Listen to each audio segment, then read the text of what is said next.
And we're back. Nagbabalik po ang Panahon TV. Narito nga po ang mga naitala nating minimum and maximum temperature. Ang ating minimum, 24.6 degrees Celsius, naitala po yan ng 5 a.m. Ang maximum naman ay 33.1 degrees Celsius, naitala po natin yan ng 1:50 p.m. Ang ating relative humidity, meron po tayong minimum na 54%, naitala yan ng 1:50 p.m. Ang maximum naman po natin 99%, naitala po yan ng 5 a.m.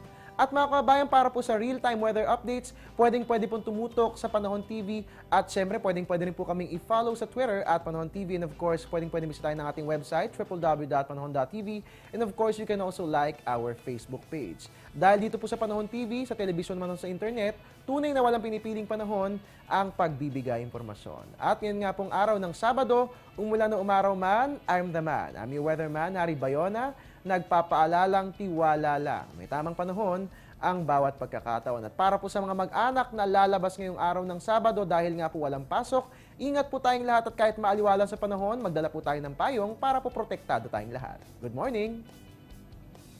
Ang programang ito ay hatid sa inyo ng Air 21. Sagot ko, padala mo!